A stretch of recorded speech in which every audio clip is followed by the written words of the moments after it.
Kulo naruh debate omong malah kudu guyu. Malah goblok ngrungokno tok malah goblok. Wong debat agama kok gak ono referensi, ora ono kitabe. Aman menurut saya. Memangnya Anda penting dalam wali ora, ulama ora kok debat agama menurut. Memangnya Anda mujtahid. Kudune gak menurut kitab yang saya baca dalam mazhab Syafi'i kitabnya ini begini. Sing sitok bantah dalam mazhab Maliki kitabnya ini. Wah itu keren. Aku teko nang majelis. Debat menurut saya, emangnya Anda siapa? Nabi ndak, wali ndak, ulama ndak? Kok mau agama menurut Anda? Wis wargane ora mesti kok ape. Makanya dibiasakan pakai referensi, pakai sanad. Agama ini butuh sanad. Inna hadzal ilma dinun fanzuru amman ta'khuduna dinakum. Lihat di muqaddimah Sahih Muslim. Agama ini ilmu, ilmu ini agama. Maka lihatlah ilmu itu kamu ambil dari mana? Dari mana? Karena tanpa sanad ini bahaya. Bahayanya tadi, misalnya begini. Ada orang alim soleh berteman orang kafir. Atau berteman orang fasik. Atau berteman perempuan cantik. Dia alim, alim soleh, saya ulang lagi. Ada orang alim soleh berteman perempuan cantik. Atau orang fasik, atau orang kafir. Pasti di hatinya satu. Wong ayu nak dikancani wong fasik, engkau malah melakukan hal-hal yang tidak terpuji. Nak dikancani wong alim, syaratnya soleh, saya ulang lagi, dibina, dijak ngaji, diarahkan yang benar, terus dinikahkan sama orang soleh. Ternyata pertemanannya hanya proses ngantar wong ayu tadi baik dan bernikah sama orang soleh. Berteman orang kafir ya dia mengajarkan hujah-hujah argumentasi Islam, sehingga suatu saat berharap menjadi Islam. Tapi orang liberal melihat itu bukti bahwa agama itu bebas. Wong alim nyatane kancanan wong ayu, wong kafir, gak masalah. Itu pilihan mbahmu. Ini beda, sama-sama cara zahir kancanan orang fasik, tapi asal orang soleh itu motifnya itu beda. Saya misalnya orang kaya, ada ulama kaya, itu senengannya belanja, sampai bojone itu marah-marah. Saking parahnya ulama ini, kebetulan keluarga saya, nilai anaknya mulai anaknya kon golek utangan. Padahal nilai anaknya pertama berangkat dari rumah itu bawa uang, mau ngirimi anaknya di sarang. Itu orang Jawa Timur, kiai alim. Roh bakul kacang ning bis gak mentolo ditukoni. Roh bakul mainan saake wong tuwek Pak Ben ditukoni. Walhasil ndok sarangmu duwe entek. Tapi gowo mainan, gowo kacang terus.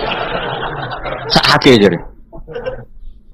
Sama-sama belanja. Dekne niate nyebar rahmate Allah.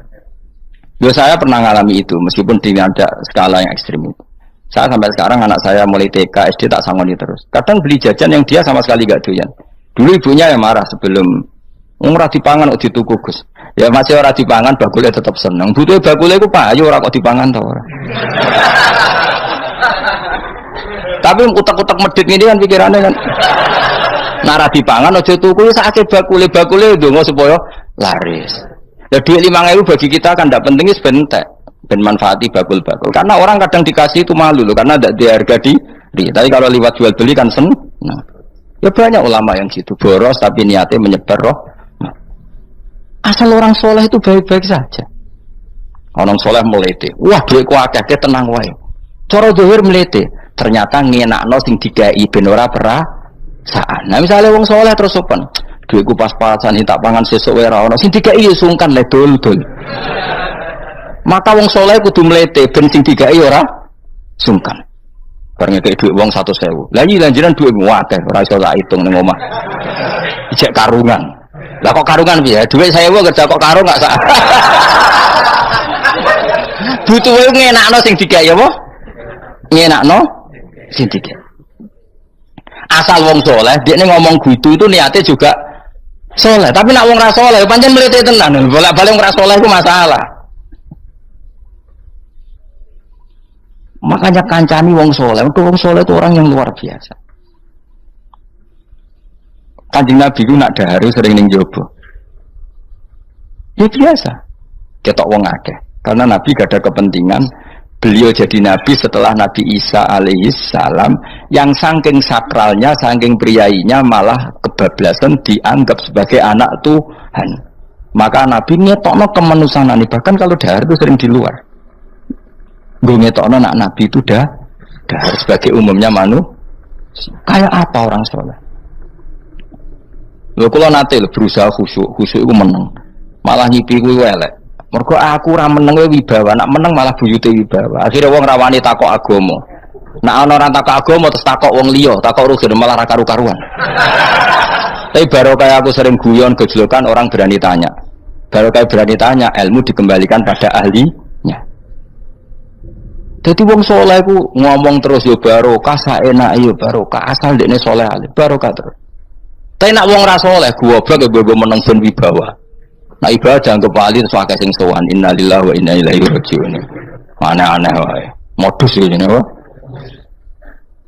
Lho iya, kaya kasus di Probolinggo, andai kan wong era jubah niku ora ono sing percaya. Dia dipercaya karena modus apa? Kesalehan. Umpama dekne nganggo kathok seperapat terus pakpon ning pasar, ayo aku bisa gadakan uang, percaya ta ora? Baru kayak jubahan ibu-ibu soleh. Maka sarana kesalehan ini kalau di mata orang enggak soleh, di tangan orang enggak soleh itu bahaya. Makanya kata ulama, kata Imam Haram, kena alim, uripmu biasa wae. Aja sampai kowe terlalu khusyuk terus nak ngomong dindel, padahal keliru ngomongmu iku. Mergo anti ilmu. Bener kok sampean ini bener. Ora alim wis sepedaan motor ya sampai dangan-dangan terus sampai rokokan itu wis bener. Kowe nek bebo khusyuk malah bahaya. Dikira ahlul ilmi jebule gloyor napa. Mulane kenapa melete tak anggap pinter ini. Menutupi apa? Pokoknya terus dhewe. Jadi itu ada aturannya. Pokoknya yang penting itu soleh alim. Makanya saya berkali-kali cerita, saya punya sanad sampai Sufyan bin Uyainah, itu termasuk gurunya Imam Syafi'i. Ya gurunya Imam Syafi'i itu yang paling masyhur itu Muslim bin Khalid Az-Zanji ketika kecil. Beliau diajari sufi oleh Sufyan bin Uyainah.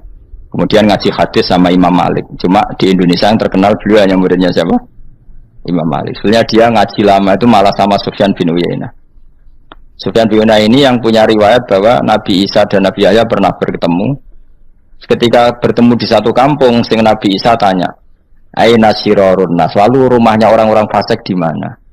Sing Nabi Yahya selalu tanya, "Aina khiyarun nas?" Lalu rumahnya orang-orang baik di mana? Ini sama-sama Nabi dan sama-sama muda.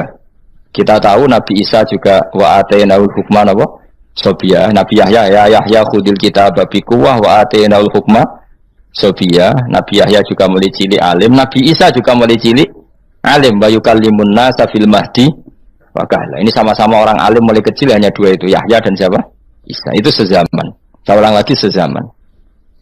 Sama-sama anaknya orang keren, Yahya bin Zakaria, anaknya Nabi. Isa bin Maryam adalah wali besar nasabnya. Akhirnya Nabi Isa yang mulai tanya, "Lima ada tas'al aina khiyarun nas?" Kenapa kamu tanya rumahnya orang-orang baik di mana? Kata Nabi Yahya, kumpul orang soleh itu enak, nyaman. Ya kan nyaman kan kumpul orang soleh, tidak ada narkoba, tidak ada kegaduhan, tidak ada berisik. Terus gantian Nabi Yahya tanya, "Lima ada tas'al aina sirarun nas?" Lalu kenapa Anda tanya di mana rumahnya orang-orang buruk? Terus kata Nabi Isa, "Anan Nabi, saya ini Nabi, biman zilati tobib, ibarat dokter, udawil maroto." Maka saya mengobati yang sakit. Kalau Anda seorang dokter, nyari sampling penyakit, nyari di endemik daerah penyakit apa daerah sehat? Penyakit. Ya tapi kalau kamu takut ketularan, nyari daerah sehat apa daerah berpenyakit? Itu sama-sama mazhab dalam ilmu. Dulu itu ya biasa, perbedaan seperti itu biasa saja. Karena semuanya karena ilmu. Sekarang enggak, kubu sebelah yang ngotot, kubu sebelah ya dalile pokoknya. Mana ada ilmu dalile pokoknya? Pokoknya kunut itu gini, kalau enggak kunut gini. Memangnya Imam Syafi'i lahir tahun berapa? Kunut enggak kunut itu ada sebelum tahun 12 dan tahun 26. Gue eleng-eleng. Nah di vulgar roh jadi vulgar. Nah iku ra paham banget tenan. Maka orang-orang alim tahunya ya kunut dadak kunut itu al-khilaf baina madzhab Syafi'i wa madzhab Abi Hanifah. Sekarang tahu-tahu di zaman akhir jadi politik identitas. Kayak misalnya begini, tak contohkan lagi perdebatan. Pakai peci putih. Gus Naji itu putranya Mbah Mun, meyakini pakai peci putih sunat sehingga santrinya pakai peci putih. Mbah saya Kiai Hamid Pasuruan juga pakai peci putih. Santri Sidogiri semuanya pakai peci putih karena putih itu sunat, ya sudah pakai peci putih. Tapi kalau Mbah Mun itu santrinya nggak boleh pakai peci putih, haram kata beliau. Kata beliau, Cung kajine wong desa-desa nganti adol Tegal, adol sawah. Mbok saingi ketu 5.000. Nglarakno atine wong dosa apa haram? Dosa, Mbah. Lah ya iku dosa, mulane haram. Sehingga takanya akan santri sarang semua. Enggak ada santrinya bangun pakai peci putih, kecuali yang sudah kaji. Karena pikiran beliau itu menyakiti orang katanya. Karena kaji ini adol Tegal disaingi 5.000. Tapi Mbah Mun sebagai orang alim yang membiarkan pondoknya Gus Najib pakai peci putih. Mbah Najib juga membiarkan ketika pondoknya Mbah Mun pakai hitam. Makanya saya keterusan peci itu. Saya itu sudah kaji, tapi karena saya mulai dulu gak pernah pakai peci putih terus keterusan sampai sekarang. Tapi suatu saat aku yang ngagukan kan, entah kapan suatu saat. Jadi aku soal Nabi keturunan iri, keterusan diharamno terus kebablasan ini. Itu logika ijtihad. Sama misalnya khasnya ulama itu pakai jubah, pakai apa? Ya sudah itu khasnya ulama. Terus kayak misalnya yang parkiran macak ngono, alasannya anu tuh ulama. Kira-kira menyinggung orang apa ndak kira-kira? Kowe kelakuan cek ra karuan jubah sunah Rasul terus kene barang tritis delok wong macem-macem jubah. Kacau gak? Elek-eleki nasab apa enggak? Boy orang itu mikir, jadi karena ada selalu masalah ijtihadiyah. Abdullah bin Mas'ud dulu itu kalau sholat itu nggak pernah pakai baju resmi, seringnya pakai sarung tok, kadang nggak pakai baju. Ketika ditanya, kamu ashabu Rasulillah, kenapa sholat dengan cara seperti itu? Terus beliau ngendikan, wong ben roh nak standar minimal sholat seperti ini. Kalau saya sholat selalu pakai pakaian sempurna, nanti dikira itu aturan fardu dan umat menjadi berat. Sampai seperti itu ulama menjaga konstitusi bahwa yang penting dalam sholat adalah satrul aurah.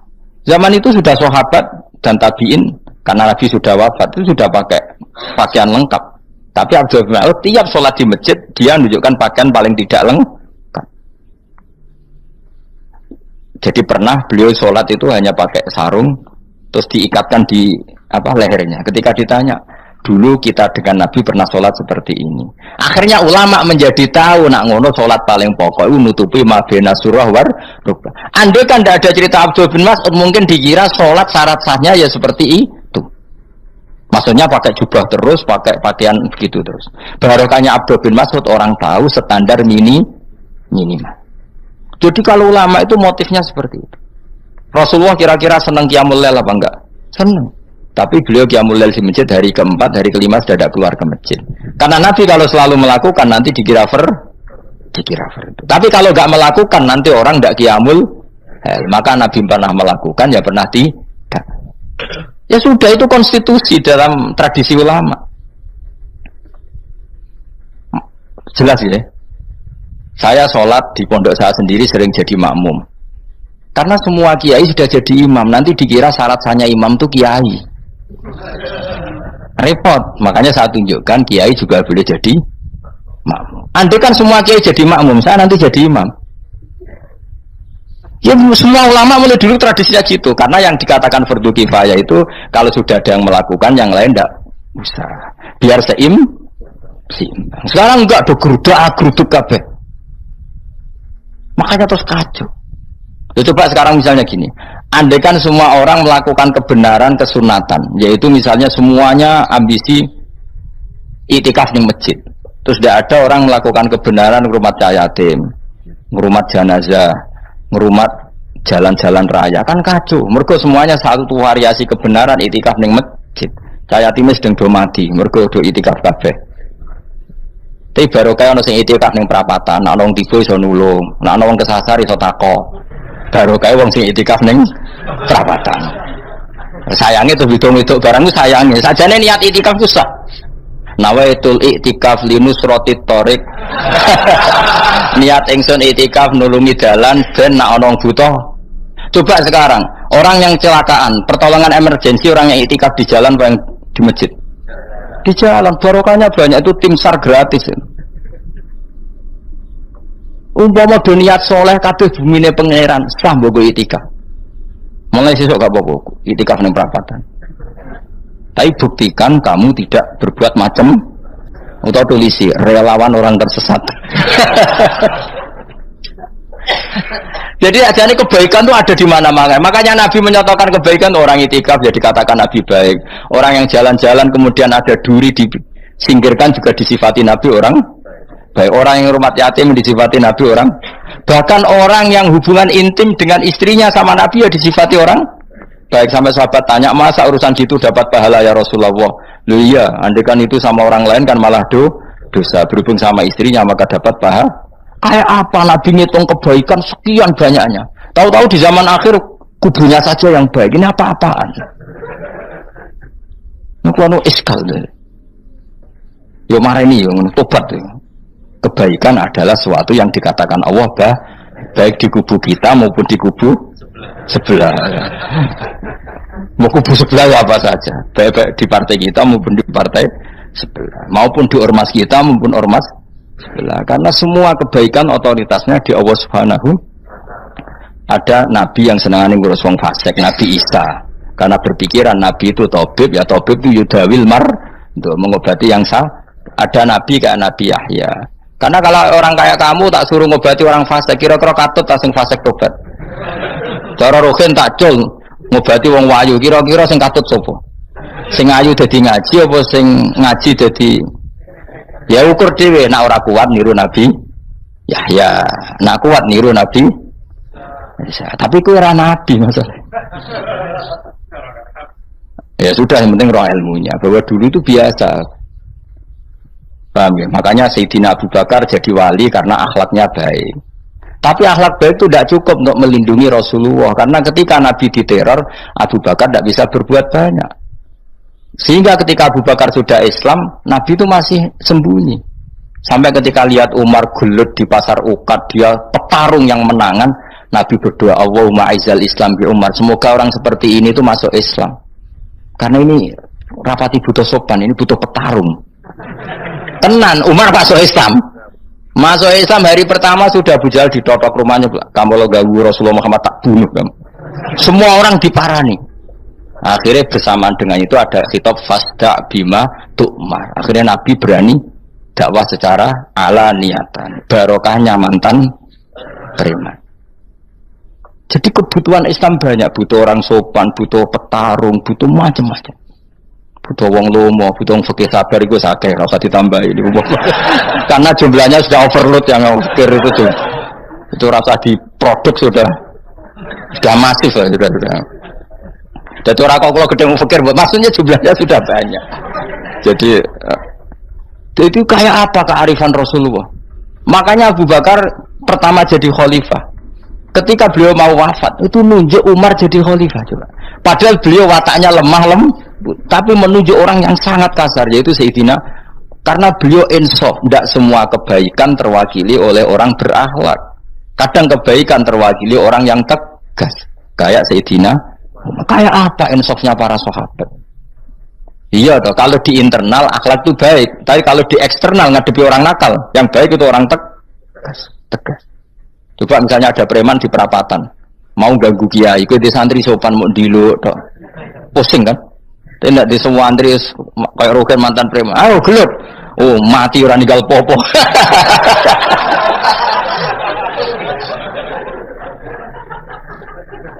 Itu kan keren, loh. Keren. Makanya Abu Bakar ketika, lu ya, sama tahu kan hadisnya Umar. Setiap ada orang munafik macam-macam pamitnya sama Nabi, dani adrib pun izini Nabi tak biar coy. Ya setiap hari kegiatannya gitu terus. Tapi dulu orang itu insaf, Abu Bakar insaf, kelebihannya Umar di situ. Umar insaf, kelebihannya Abu Bakar di. Maka ketika kandidat khalifah, Umar mengangkat Abu Bakar jadi khalifah dan disetujui semua sahabat.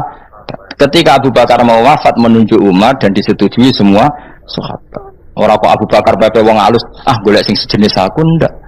Karena dulu semua orang itu pakai insaf, pakai kesadaran sing super tinggi, tidak nuruti nafsu. Loh saya andekan ada orang alim sekelas saya kok mau ganti tafsir Jalalain, ganti Gus Fikih yang mendesak fikih. Terus dia alim enggak masalah ya. Alasannya dia alim keramat. Oh dia ngerti dalam mahfud tak setingkat aku. Nararo berarti hok. Karena dulu itu begitu, lama dulu itu seperti itu. Biasa. Sekarang itu enggak. Orang itu kalau enggak kelompoknya enggak mesti salah. Abu Bakar itu Raqiqul qalbi, raqiqul hawashi, riqqatul qalbi. Tapi beliau justru menunjuk Sayyidina Umar karena dia tahu Islam itu musuhnya banyak, butuh orang tegas. Umar juga tahu bahwa di internal Islam itu butuh riqqatul qalbi sehingga beliau hormat sama Abu Bakar. Tak pimpin aku, wah bubar kabeh. Tapi jari Abu Bakar, ning jobo aku tok wong mlete nek ora ono Umar. Sehingga dua beliau saling melengkapi dan itu luar biasa. Nah khilafnya ulama kira-kira seperti itu. Yang peci putih ya silahkan guling-gilingan, nak putih itu sunnah. Tapi sing ireng, piye kaji desa itu disaingi kedua 5.000 gak terima aja. Yakin ya bos. Nah saya ini mulai kecil di sarang. Tapi mertua saya itu keluarga Pasuruan. Jadi saya ya, lucunya saya kalau ngajar di Pasuruan pakai peci hitam. Sebagian santri separuh pakai peci hitam menghormati saya. Sebagian pakai putih menghormati kiainya.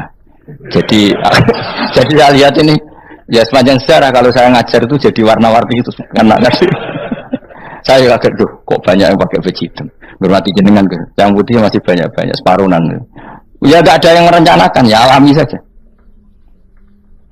Nah, sampean bener di. Putih apa hitam? Putih apa hitam? Bebas. Karena tadi ini masalah apa? Istihad. Pun kalau terus nang. Soalnya sementing wow iman itu apa sesuatu yang absolut. Maka kita andaikan Allah tidak bikin surga neraka pun kita tetap sebagaimana kita mengatakan 1 tambah 1 2 dapat hadiah apa ada dapat hadiah ya tetap mengatakan 2 1 tambah 1 pasti 2. Saya pernah dicium sama orang miskin yang akut miskin betul. Itu tak ajarin Anda ini lebih hebat ketimbang orang-orang kaya. Misalnya gini, misalnya ada komunitas rektor atau kiai besar. Saya ini kata orang banyak termasuk kiai besar. Mungkin kalau pinjam uang itu karena mau beli mobil, aksesoris mobil, karena kita kiai tok atau rektor atau orang-orang tok. Kalau sesama orang miskin itu pinjem-pinjemannya itu urusan beras, itu urusan nyawa. Tren mana? Menyelamatkan nyawa sama aksesoris mobil. Nyawa. Jadi pahala kamu pasti lebih besar itu. Itu senengnya jadi orang miskin terus keterusan sampai sekarang. Itu. Lo coba kalau menteri sama menteri, rektor sama rektor, kira-kira pinjamannya apa Pak Arso? Kan kalau mau beli mobil atau mau umroh VIP, pokoknya yang keren-keren. Kalau orang miskin pinjam karena apa? Makan kan? Beras kan? Makanya kalau yang sedang miskin monggo lah kalau ingin teruskan. Maksud saya Islam itu seenak itu. Islam itu segampang itu. Sudahlah yang sedang miskin ya keren. Karena sekali sosial itu urusannya apa? Nyawa. Tapi kalau miskin semua ya Indonesia bisa tutup kan. Ya sudah yang kaya-kaya itu saya mengatakan Indonesia karena bayar pajak yang menjadikan Indonesia berjalan. Tapi ya dipakai yang benar. Nah, begitu seterusnya. Ada kiai miskin cerita ke kita. Terus enak jenengan alim, terus punya santri banyak, bisa ngajar di mana-mana. Saya bilang, hebat kamu. Dia hidup di daerah tertinggal. Itu yang diajarkan kan hanya tauhid. Kan nggak mungkin desa tertinggal baca fikih perbandingan madhab. Kan nggak mungkin. Kalau yang kayak Pak Fajar, Pak Sadali kan nggak mungkin. Fikih perbandingan apa? Madhab. Menyorot madhab dunia. Gaya engke-engke itu kan nggak benar. Tapi pertanyaannya, yang menyelamatkan masuk surga itu tauhid apa perbandingan madhab? Tauhid. Ini hanya mengajarkan fardu kifayah sunat-sunat. Ini Anda mengajarkan fardu ain. Surganya dulu kamu. Oh terus senangnya jadi kayak desun. Karena yang diajarkan apa? Tauhid. Sementara kita yang gaya-gaya ini ajarkan perbandingan apa? Madhab, studi banding ke Al-Azhar kemana-mana. Ini enggak tauhid. Dari orang nyembah pohon jadi nyembah Allah Ta'ala. Keren enggak? Keren. Jadi terus kiai desun sama saya senangnya bukan karena tak bela. Tapi ada yang agak kurang ajar tanya saya. Kalau itu hebat kenapa Gus gak mau jadi kiai desun? Waduh. Wah ya repot kalau pertanyaan. Terus tak jawab, kalau saya jadi kiai desa, kamu ngansu ilmu dari mana coba? Ya dari jenengan, ya kalau sama gobloknya ada bisa. Ya sudah, Gus aja yang jadi kiai besar. Maksud saya, ya sudahlah kita begini seperti yang saya ajarkan di sini, saya sarankan supaya orang itu tahu. Ini namanya diroyah, apa? Makanya kata Imam Ghazali itu kalau kamu ingin sopan gampang melihat anak kecil, wa aqallu minni dzamban, dia dosanya lebih kecil. Karena masih kecil kan tentu secara dosa enggak banyak. Kalau melihat orang yang tua, wa aktsaru minni ibadatan, dia tentu ibadahnya lebih banyak karena umurnya lebih banyak. Sehingga terus semua orang lain tuh di depan kita itu hebat. Ya semua orang lain sama misalnya Pak ini rektor, Pak Fathul Wahid rektor, tanggung jawabnya lebih banyak, berarti pahalanya lebih banyak. Tapi sama, ketika melihat Nyun Sewu, melihat pegawainya yang secara lahir di bawahnya, ini tanggung jawabnya enggak banyak, pasti salahnya juga enggak. Itu yang diajarkan Rasulullah SAW, sehingga enak. Tapi kalau kita melihat orang lain selalu salahnya, itu pecundang. Allah saja tidak seperti itu kan, amal baik ya ada khairan, amal buruk ya ada saron, semuanya dilihat oleh Allah Subhanahu wa Ta'ala. Saya tuh punya teman Gus, agak beling, agak seenaknya. Dulu miskin. Wah itu seenaknya betul. Kayak kenal Tuhan sudah. Tak tanya, kenapa kamu seenaknya? 1 bulan tuh labanya bisa 200 juta sampai 500, sampai 1 miliar. Saya itu Gus, setelah duha itu perkembangannya bagus. Duha, sholat duha itu. Saya pernah miskin kan kata apa? Ingkana rizki fisama apa? Wa ingkana qalilan ya kalau fisama fa'anzilhu, terus wa ingkana qalilan fakasirhu, kalau sedikit perbanyak. Ini trennya sudah benar semua. Nah, wa ingkana apa? Ya haraman fatahirhu, kalau haram yang kau sucikan. Makanya saya seenaknya kalau qalilan sudah fakasiru, paling trennya yang enggak benar juga fatahirhu kata Mas. Dia yakin kalau yang enggak benar-benar sudah disucikan Allah, karena yang lain-lain sudah dari miskin sudah kaya, qalilan sudah fakasiru, paling yang haraman juga sudah fatahirhu gitu. Tak tanya, kamu kok tahu? Polanya sudah ada Gus, karena sang qalilan. Kamu sembrono sama Tuhan kok begitu kan? Tapi apapun itu seneng saya. Seneng saya sering salah teh, makanya saya mohon yang sekarang miskin, sedang miskin itu ya ndak usah nyesal banget-banget. Kalau ingin kaya monggo lah, namanya orang juga ingin. Tapi Anda harus bangga. Sosial antar kalian adalah urusan nyawa dan itu pahalanya luar biasa. Supaya kita, nah yang kaya-kaya juga boleh GR lah karena pembayar pajak. Dan itu bisa menyelamatkan apa? Indonesia Raya. Begitu seterusnya. Itu yang diajarkan Nabi, antawadhu hatta la yabghiya ahadun ala ahadin. Kamu semua harus tawadhu sehingga antar kalian tidak saling tidak sopan, tidak saling liar, tidak saling mendolimi. Termasuk tadi sikap gak jelas tadi. Orang dolim yang sekarang dolim bisa saja tobat, yang sekarang soleh bisa saja nanti. Semuanya tuh mungkin. Kita diajari ya muqallibal qulub tsabbit qalbi ala dini. Jadi keliru kalau kita dalam banyak hal harus tegas, gak mesti. Al halalu bayyinun wal haramu bayyinun. Tapi ada wa bainahuma umurun mustabihat. Ada yang wilayahnya itu abu-abu. Misalnya ada perempuan cantik, misalnya contoh paling gampang. Kalau kamu ajari secara serius, kamu bisa saja tergoda jadi fitnah. Tapi kalau orang soleh gak berani ngajarin, kemudian digunakan orang fasik, malah menjadi orang nakal, kita juga tanggung jawab. Kamu mau tegas gimana? Wilayahnya sama-sama mungkin.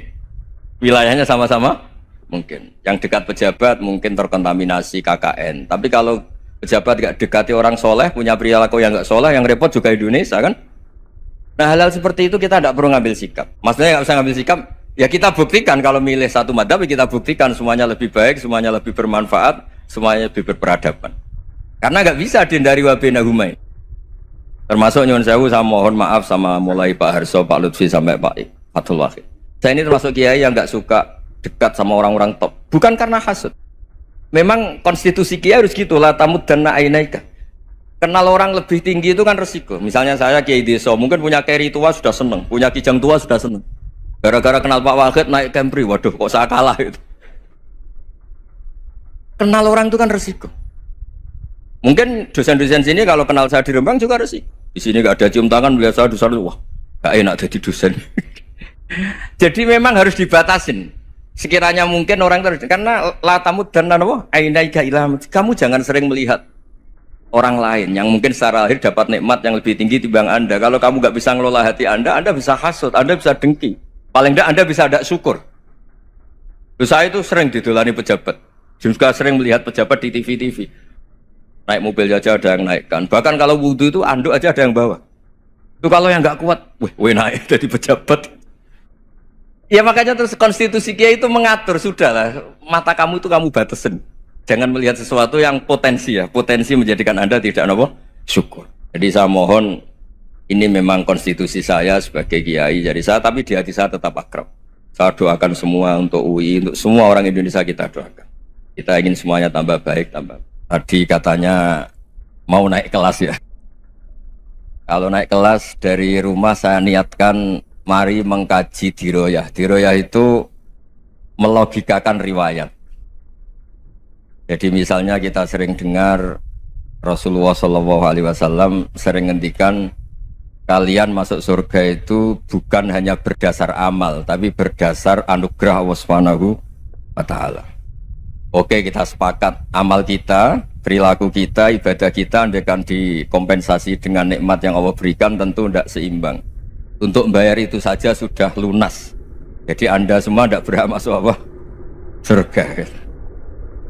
Hingga di beberapa riwayat dijelaskan ada orang yang 500 tahun ibadah nggak pernah maksiat. Ditanya sama Allah, kamu masuk surga karena apa? Karena ibadah saya ya Allah. Ya sudah, surga kamu 500 tahun saja karena ibadah kamu 500 tahun. Ini cerita umur-umur orang dulu. Ya Allah, katanya surga engkau ini selamanya. Ya kalau yang selamanya itu rahmatku. Kalau amal kamu terbatas ya surganya sesuai amal kamu ya terbatas. Ya sudah ya Allah, berarti masuk saya surga saya ini karena fadl engkau, karena anugerah engkau. Itu namanya apa? Diroyah. Diroyah itu satu kajian analisis di mana kita percaya riwayat, tapi kemudian punya logika, punya diroyah. Ini penting supaya tauhid ya, tauhid kita ini kuat. Jadi dulu ada orang yang sangat cerdas, namanya Jubair bin Mut'im. Dia saking cerdasnya, juga kaya, juga tokoh, dikirim sebagai delegasi pembebasan Asra Badrin, tawanan Badar. Kemudian pas datang ke Masjid Nabawi, Nabi delalah pas baca Wattur wa kitabim mastur. Sampai pada titik Nabi baca am khuliqu min ghairi syai'in am humul khaliqun. Apakah penciptaan yang sedemikian canggih itu dimulai tanpa perwujudan, tanpa sesuatu yang real, yang maujud? Orang itu langsung bersimpuh matur, ya Rasulullah saya Islam. Ada qalbi yatir, hampir hati saya, otak saya, pikiran saya itu terbang. Karena logika yang dibangun ateisme misalnya, kalau alam raya ini dimulai dari nihilisme, berarti logikanya apa? Al-adamu yakhluqu maujudan. Alam raya ini kan maujud, maujud itu ada. Kalau yang lebih dulu itu ketiadaan, berarti ketiadaan menjadi sebab kewujudan. Kalau dalam bahasa Arab itu al-adamu yakhluqu maujudan, sesuatu yang harusnya nggak jadi faktor karena ketiadaan menjadi faktor sesuatu yang nyata. Itu kan nggak masuk akal. Ya, kalau alam raya ini ada al-adam sing yasbiku maujudan, berarti alam raya ini al-adamu yakhluqu maujudan, sesuatu yang tidak ada menciptakan yang ada. Dengan logika itu terus kita ngaji. Diajari sama guru-guru kita, sifat dasar Allah itu maujud. Allahu maujudun qadimun. Terus masuk. Yang harus distatuskan pertama dari Allah itu apa? Maujud, wujud. Karena dengan wujud ini layak menjadi penyebab adanya alam raya ini. Sehingga ketika kita menolak faham nihilisme atau ateisme, faham tanpa Tuhan, tanpa pencipta awal, kita punya diroyah bahwa tidak mungkin ketiadaan ini menjadi sebab perwujudan alam raya ini. Yaitu am khuliqu min ghairi syai'in. Masa alam raya ini diciptakan tanpa sebab yang nyata, yaitu wajibil wujud. Siapa itu? Allah Subhanahu wa Ta'ala. Begitu juga menyangkut sholawat. Orang boleh beda pendapat tentang redaksi sholawat. Ada yang sholli ala Muhammad, ala Sayyidina Muhammad, Nabi Muhammad. Monggo lah, masalah redaksi saja. Tapi setelah dianalisis, Nabi itu Pak Rektor jadi Nabi setelah Nabi Isa saking dihormatinya sampai dituhankan. Juga jadi Nabi yang ada cerita masih hangat, orang Yahudi itu bunuh Nabi. Jadi yang satu mendudukkan Nabi sedemikian tinggi sampai kayak Tuhan, yang satu menjatuhkan Nabi sedemikian rendah sampai dibunuh. Kayak apa susahnya jadi Nabi Muhammad SAW. Kemudian dengan gampang hadatin agama ini bikin syariat yang bernama sholawat. Redaksinya monggo lah sesuai tradisi masing-masing. Allahumma sholli ala Muhammad, Allahumma sholli ala Sayyidina Muhammad, ala Nabiyina Muhammad, monggo. Tapi yang jelas redaksi ini kalau didiroyah dikaji, Allahumma itu Tuhan, Tuhan itu pemberi. Wa Muhammadun wa in jalla qadruh abdun min ibadi. Muhammad apapun tinggi derajatnya tetap berstatus hamba. Sehingga agama ini terjaga oleh syihotus sholawat. Agama ini terjaga oleh redaksi sholawat, yaitu Allah tetap pemberi sebagai Tuhan yang enggak tersaingi, la syarikalah. Rasulullah Muhammad wa in jalla qadruh, apapun prestasinya, bisa mi'raj, bisa apa saja, tetap seorang hamba yang butuh muhtajun ila rahmatih. Jika redaksi Allahumma sholli ala Muhammad ini mengukuhkan yang Tuhan tetap Tuhan, hamba pilihan tetap hamba pilihan. Tentu dengan redaksi ini kemudian kita mendudukkan Nabi benar-benar posisi terhormat, yaitu orang yang paling berhak dapat askat tahiyat, mendapat penghormatan Allah paling tinggi, yaitu Rasulullah Muhammad SAW. Dan itu diulang-ulang oleh Allah. Subhanalladzi asra bi abdi. Status hamba ini diulang. Lagi-lagi ini bernama diroyah. Bernama apa? Contoh ketiga misalnya fihi ayatum bayinatum maqamu Ibrahim. Dulu orang Yahudi itu ada diskusi masif, syaratnya Nabi itu mbah-mbahnya harus Nabi, harus keturunan Nabi. Kemudian semua Nabi rata-rata di Palestina, di Syam. Lalu Muhammadnya asal-usulnya dari mana? Tahu-tahu orang Arab kok Nabi, padahal orang Arab itu dulu jahiliyah. Walhasil terus diceritakan bukti Muhammad ini turunan Ibrahim adalah ada jejak kaki Nabi Ibrahim di dekat apa? Ka'bah. Fihi ayatum bayinatum maqamu Ibrahim. Kalau Nabi Ibrahim pernah di Mekah, artinya beliau pernah meninggalkan turunan yang di Mekah, yaitu bernama Nabiuna Muhammadun sallallahu alaihi wasallam. Itu disebut fihi ayatum bayinatum maqamu Ibrahim. Nah, itu namanya diroyah. Diroyah itu satu perilaku keseharian kita beragama, kemudian tahu logikanya.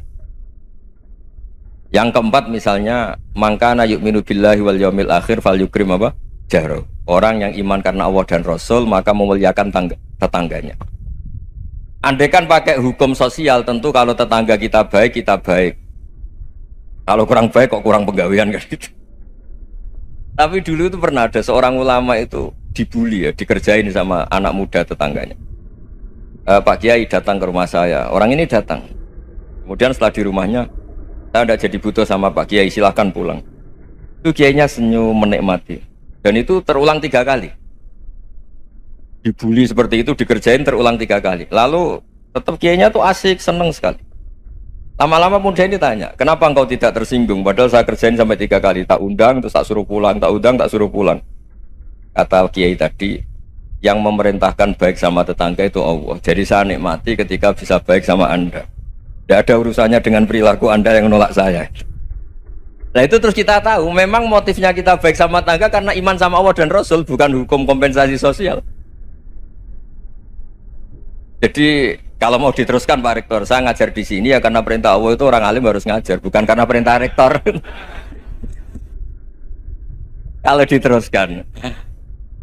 Ya saya mohon juga gitu, para dosen, para karyawan di sini kalau nggak khianat dengan UI itu karena takut sama Allah, jangan takut sama Rektor. Kalau Anda baik juga karena Allah, jangan baik karena apa? Rektor. Bagaimanapun ya semua kita ini makhluk. Makhluk itu la yadurru wa la yanfa. Begitu juga melihat Indonesia. Melihat saya ini kan ikut di UI itu lama sekali, ikut sama Profesor Zeni, dari Profesor Zeni nulis tafsir. Mungkin Pak Hersoyo tahu banyak, dulu Pak Lutfi ya tahu banyak. Tapi saya memang nggak pernah terbuka karena ya memang nggak ingin sebenarnya. Kondisi ini kondisi darurat. Sehingga saya tahu cara berpikir Profesor Zaini, ya tahu komitmen beliau pada UI. Dan pendiri UI memang ya banyak yang dari tokoh NU, Muhammadiyah, dari tokoh-tokoh ormas yang lain memang didirikan banyak orang. Hingga UI memang nggak milik ormas apa tertentu.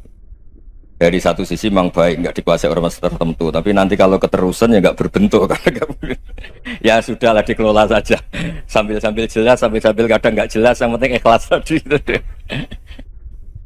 Karena kalau terlalu asobia itu jadi repot. Kita ini yang nekuni fikih itu tahu, kalau tidak kuno itu madzhabnya Hanafi.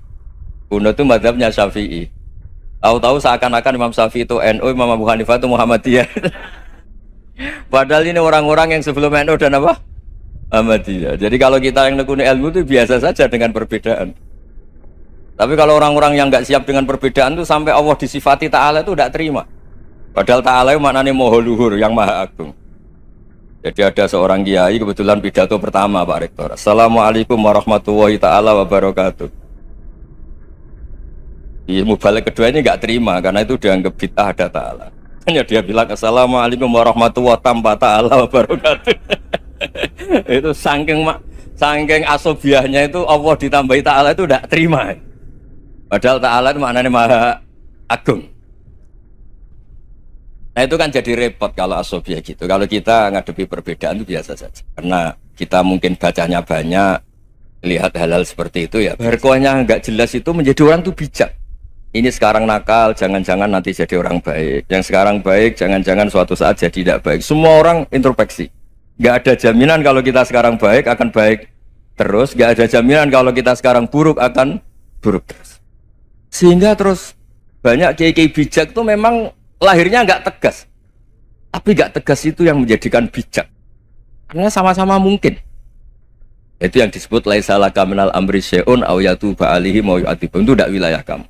Ketika Allah mengomentari orang munafik juga wa yu'adzibal munafiqina insya'a aw yatub, bisa saja ada yang disiksa, bisa saja ada yang dikasih tobat. Karena pola yang kita analisis itu semuanya menurut kita, bukan menurut kemaslahatan orang apa. Saya punya sekian contoh cerita. Orang yang sowan kiai baik-baik, mungkin bawa gula atau salam damla, tidak tahu lah. Itu tidak mesti jadi wali. Tapi Kalijogo yang kenal Sunan Bonang itu kenalnya itu karena ingin begal. malah jadi wali. Tapi tidak usah dicoba. Umar itu nyari Nabi itu mau dibunuh. Tapi malah tobat jadi orang baik. Jadi ini penting ngaji ya, supaya tidak tegas itu, tidak jelas itu kadang baik. Nah termasuk saya juga termasuk dia yang milih tidak jelas. Saya sering gojol gini, Fajar Hadili ini murid-murid saya sering saya gojol. Kalau semua sistem pendidikan kayak kampus, kayak UII, kayak UIN semuanya, itu sistem yang bagus karena tertib, jam kuliahnya jelas, mata kuliahnya jelas. Kalau di pesantren itu Pak Harso itu gak tertib, tapi justru itu enak, ketemu di jalan orang berani tanya. Nah ini kalau mbak-mbak misalnya menstruasi, mau belajar haid nunggu semester berapa baru tahu. Itu bisa sekian tahun nggak sholat karena nunggu pelajarannya baru diterangkan. Mau haji juga gitu, nunggu mata pelajaran haji. Kalau nggak jamnya nggak mau dosennya ngajarin. Ya, kalau kiai kan nggak, ketemu di jalan tanya dijawab. Jam berapa juga dijawab. Artinya Indonesia itu berkah, ada sistem kampus yang tertib. Ya semoga termasuk tertib gajinya. Tapi tertib gajinya itu juga sebenarnya rugi. Saya sering ada pegawai negeri, Gus tolong doain saja di PNS enak jadi gajinya tetap. Kata saya nggak mau kalau gaji saya tetap. Kok bisa Gus enak tiap bulan mesti dapat gaji. Kalau tetap nggak naik-naik kata saya. Kalau kiai gajinya nggak tetap, tapi di atas yang tetap kata saya. Artinya Indonesia itu berkah. Kalau semuanya pakai sistem pendidikan setertib ini, orang mau tanya haid ya nunggu pelajaran haid. Bab haji yang nunggu pelajaran haji. Tapi kalau ketemu kiai itu enggak. Ya semuanya, saya pernah di pasar, Gus mau tanya apa? Anak saya keluar darah terus gini-gini. Padahal biasanya haid hanya 7 hari gini-gini. Ya sudah kembalikan ke biasanya, rudat ilal adat. Itu enggak usah sowan ke rumah. Juga enggak registrasi dulu, enggak daftar dulu. Ya ini enggak nyindir cerita saja. Supaya ini bukti koalisi beneran. Jadi saya yang kiai gak tertib jam, koalisi sama yang tertib jam.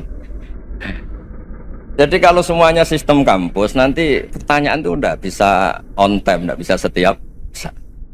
Makanya Indonesia itu berkah. Kiai-kiai yang alim yang di jalan-jalan banyak. Juga kiai yang di kampus dokter-dokter fikih banyak. Yang nekuni ilmu umum ya banyak. Macam-macam. Itu masalah itu kalau saling mengadili itu baru masalah. Misalnya kiai ngeluh nggak enak jadi kiai tidak punya gaji tetap, yang dosen ngeluh nggak dicium tangannya.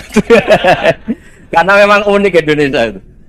Kalau guru fikih kok dosen itu tetap nggak dicium tangannya. Karena pikirannya anak-anak itu wong sudah bayar suruh nyium. Itu kayak di alam sadar tuh gitu. Kalau kiai itu kan anak-anak gak bayar itu. Ya opanya cium tangan itu. Makanya kalau kiai-kiai tidak keramat bisa mati karena cium tangannya doang itu bisa mati itu kiainya. Ya ini cerita supaya saling menghormati apa saling. Nah, dulu itu perbedaan itu urusan sudut pandang. Ya saya ulang lagi perbedaan itu sudut. Allah yang Tuhan saja sering didebat sama nabi-nabinya karena urusan sudut pandang apa? Saya beri contoh ya. Suatu saat Khalilur Rahman Ibrahim itu saatnya meninggal sama Allah, Israel disuruh. Israel itu Ibrahim saatnya meninggal, ambil nyawanya. Setelah datang ke Ibrahim, ya Khalilur Rahman Ibrahim, saya disuruh nyabut nyawa Anda. Itu Israel dipaksa mikir sama Ibrahim. Hal ra'aita khalilan yumitu khalilah. Kamu tahu orang yang mencintai kemudian bunuh yang dicintai. Itu logika agak benar. Akhirnya Israel kan gak biasa debat, kan gak dilatih debat. Gak pernah ikut lomba UI debat ilmiah. Dia taunya nyambut nyawa aja. Kembali ke Allah. Ya Allah, kata Ibrahim, hal ra'aita khalilan yumitu khalilah. Masa kekasih bunuh yang dicintai ya. Tapi kata Allah santai. Bilang ke Ibrahim, hal ra'aita habiban yakrahu ayyalqa habibah. Masa katanya dia cinta saya kemudian ketemu saya tidak berani. Israel mater lagi. Logikanya gini Ibrahim, masa yang dicintai sama yang ketemu yang dicintai nggak berani ya udah ketemu aja. Katanya yang meninggal itu. Artinya kamu bisa saja GR tidak mati-mati karena merasa dicintai atau ingin mati karena mencintai. Nah maksud saya hal-hal seperti ini orang UI pasti gak jelas. Katanya cinta Allah suruh mati ya gak mau. Gak jelas kan. Dibilang gak cinta juga gak mau. Tapi dibilang cinta kalau ukurannya mati juga gak. Nah, tapi dalam banyak hal gak jelas itu penting Pak. Penting sekali. Buatan guyon. Saya beri contoh sekian ilmiah. Gak jelas itu penting. Rasulullah SAW itu dalam banyak hal itu disuruh Allah, memang disuruh supaya ngambil sikap seperti itu. Karena Allah itu punya otoritas penuh untuk bikin orang itu baik atau tidak baik. Wahsy itu yang membunuh Sayyid Hamzah, orang paling dicintai Nabi di antara yang dicintai Nabi. Qatalahu Wahsyun, dibunuh oleh Wahsy. Nabi secara basarnya itu nggak suka sama Wahsy. Sampai cara lahir ya ingin corong Jawa ingin masuk nol. Tapi apa kata Allah? Laisa laka minal amri syai'un aw yatuba alaihim aw yu'adzibah. Itu tidak wilayah kamu Muhammad. Malah Wahsy dikasih tobat sama Allah. Khalid bin Walid. Itu perang Uhud kalah itu karena ide brilian Khalid bin Walid. Pas itu masih panglima kafir. Yaitu pura-pura kalah, ghanimah dilepas, sahabat turun, pasukannya naik, walhasil orang Islam kalah. Khalid bin Walid akhirnya juga masuk Islam. Orang yang secara basariah Nabi itu gak siap. Kebalikannya juga ada. Sa'labah itu orang sampai gelar hamamatul masjid. Ini pas ngaji mesti ingat salam. Dia di masjid terus. Setiap habis salam tuh lari karena istrinya nyuwun sewu masih berpakaian yang tidak pantas. Kenapa engkau terburu-buru pulang? Pakaian yang dipakai istri saya sekarang saya pakai. Ya pakaian sarung itu kayak Pak Rektor kan fleksibel. Ini khusus mau Ramadan, tidak akan sarungan terus, gak usah khawatir. Jadi ini tadi sudah perjanjian, saya yang kiai celananan, beliau yang rektor pakai sarung. Jadi iya. Supaya itu barter madhab. Tapi hanya sekali ini aja, bukan. Jadi jangan diharapkan ini jadi tontonan terus menerus. Dan ini barter madhab. Saya sama Profesor Kores juga sering gitu. Saya pakai sarung yang dihadiahi beliau pakai sarung yang dihadiahi saya. Memang itu tradisi Islam. Tahadau tahabu, kamu saling memberi hadiah maka kamu saling mencintai, bukan riswah, bukan riswah. Walhasil terus Sa'labah ini mbok saya didoakan Nabi supaya saya kaya, supaya tidak sering ganti-ganti pakaian seperti ini sama istri saya. Jangan-jangan kamu miskin itu lebih baik. Ngotot minta didoakan. Didoain Nabi kaya terus lama-lama ninggal sholat, ninggal jamaah. Itu Allah belum tersinggung. Yang mulai Allah tersinggung itu kan saya sering fatwa di mana-mana, sering memberi saran. Mumpung kamu miskin itu sering sedekah, karena kalau sudah kaya itu tidak bisa. Saya memberi analogi gini. Kalau saya masih santri miskin, punya uang 100.000, diminta guru saya 50 tak kasihkan, padahal itu 50%. Punya 2 kambing kurus, diminta guru saya 1 pasti tak kasihkan, padahal itu 50%. Kalau punya sapi Brahman atau sapi limusin yang harganya itu 100 juta, punya 2, diminta 1 boleh enggak? Enggak boleh. Saya punya motor butut 2, diminta teman saya 1 boleh. Tapi kalau Davidson Harley itu enggak boleh itu. Nah, walhasil itu kalau kita miskin, misalnya kita zaman kuliah atau zaman mondok atau zaman apa saja, punya uang 100 ribu, narik temannya sampai 50 ribu kan biasa. Tapi setelah 1 miliar, berani nggak kamu kasihkan 500 juta? Sama-sama 50%. Enggak kan? Nah salabah gitu, ketika zakat masih per 40 kambing 1 kambing itu sebenarnya kan masih ringan. 41, 82. Kambingnya itu sudah mabenal jabalen. Barang dihitung zakat karena sudah ribuan, jumlahnya sampai 400 kambing. Banyak lah pokoknya. Terus kata salabah, ini pemerasan. Karena jumlahnya besar. Allah tersinggung karena nabinya dianggap narik zakat itu dianggap khoros, dianggap pemeras. Allah tersinggung kemudian fa'aqobahum nifakon fi qulubihim ila yaumil. Dia ditegur munafik. Semenjak itu terus tadi kembali gak jelas tadi. Jadi kalau makanya itu pakar-pakar akhlak ya, pakar-pakar etika peradaban. Itu tertampar betul ketika Nabi urusan ilmu itu mengabaikan itu. Kalau sudah urusan ilmu. Misalnya begini, ada urusan ilmu, ada mbak-mbak cantik atau ibu-ibu cantik. Itu dalam Islam itu diajarkan jangan sopan-sopan banget. Kata Nabi, karena kekuatan ilmu itu di atas kekuatan akhlak, di atas kekuatan adab. Ya nisa an-nabi lastunna ka ahadim minan nisa. Ini taqaitunna fala takhdu'na bil qaul. Fa yatma alladhi fi qalbihi maradun. Dan ada mbak-mbak cantik, menarik. Kemudian sopan misalnya sama Pak Fajarin sama dosen-dosen. Monggo binara. Wah itu bahaya pikirannya kemana-mana itu. Orang yang imannya pas-pasan, berarti mau. Maksud saya kalau cantik, menarik ketemu di jalan biarin aja dosennya mau kemana biarin aja.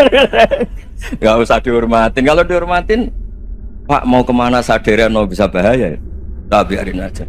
Kalau tanya, Dek ini alamatnya mana? Cari sendiri Pak. Karena hanya dengan cara itu si Pak dosen ini gak kepikiran. Gak ada orang suka orang kedus itu gak akan. Tinggal sudah cantik, sopan. Wah bisa pikirannya macam-macam. Itu ilmu. Fala takhdu'na bil qaul. Kamu jangan terlalu lirih kalau ngomong.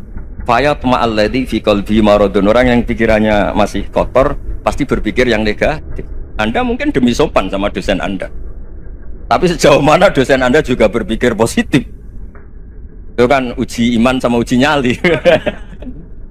Nah, sama pejabat yang sopan sama kiai mungkin punya Alphard, punya Robicon, punya terus bawa uang banyak, terus sama kiai cium tangan hormat. Jangan-jangan kiainya yang pikirannya macam-macam.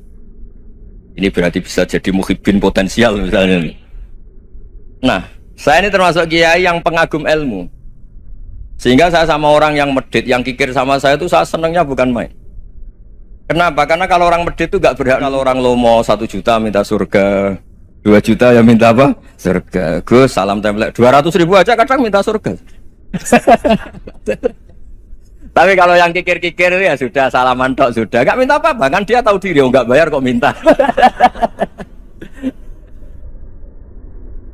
Maksud saya Islam itu luas, dinikmati saja Pak. Dinikmati saja. Nah itu diroya, maksudnya itu diroya. Diroya itu kamu tahu aturan Islam itu kamu harus yakin khairihi wa syarrihi minallah. Semua itu ujian, tapi kemudian dikaji. Makanya saya ini termasuk pengagum Imam Syafi'i. Imam Syafi'i itu dikasih tahu. Ada orang yang di depan engkau cium tangan hormat tuh di luar ngomong-ngomong, ngata-ngatain Anda. Imam Syafi'i tertawa-tawa sewenang. Oh, ada ini dikata-katain di luar kok. Kok tidak kamu anggap munafik malah tertawa. Berarti saya wibawa, di depan saya nggak berani. Dianggap enteng saja. Dibilangin, sebagian orang kampung sini nggak suka sama engkau. Baguslah, tidak akan pinjam uang sama saya. Di mana-mana orang pinjam minta tolong itu karena seneng. Kalau benci kan enggak. Intinya dianggap enteng saja. Yang terjadi di dunia itu semuanya dianggap enteng saja. Man asa ilaika faqat atlakoka. Yang berburuk sama kamu itu membebaskan kamu. Coba kalau akrab, titip. Ya misalnya akrab sama Pak Fajar, bilangkan ke Pak Rektor, sangkap tuh jadi guru tetap atau apa kan ribet. Kalau tidak cocok kan nggak minta apa-apa. Makanya hati-hati Pak Rektor sama yang akrab-akrab itu. Itu dulu saya juga nggak paham. Di antara wasiat Bapak yang sering diulang-ulang tuh itu. Suatu saat kamu jadi kiai, ngelola orang nggak seneng tuh gampang. Sudah, situ orang lain. Tapi kalau ngelola orang nggak orang seneng tuh repot. Mintanya aneh-aneh. 100.000 aja minta surga. Hanya teman tenis saja minta naik jabatan. Intinya itu ya sudahlah dikelola. Yang seneng ya berkah, mungkin teman berjuang, teman diskusi. Yang nggak seneng ya berkah, karena ini tidak minta macam-macam, tidak seneng. Nah itu namanya diroya. Diroya itu satu kajian keilmuan yang menjadikan kita ini nyaman dengan riwayat-riwayat, panduan-panduan dari Rasulullah Shallallahu Alaihi Wasallam. Kayak tadi, kenapa sih tentang baik sama tetangga, baik sama tamu, hitung-hitungannya itu mangkana yu'minu billahi wal yaumil. Assalamualaikum warahmatullahi wabarakatuh.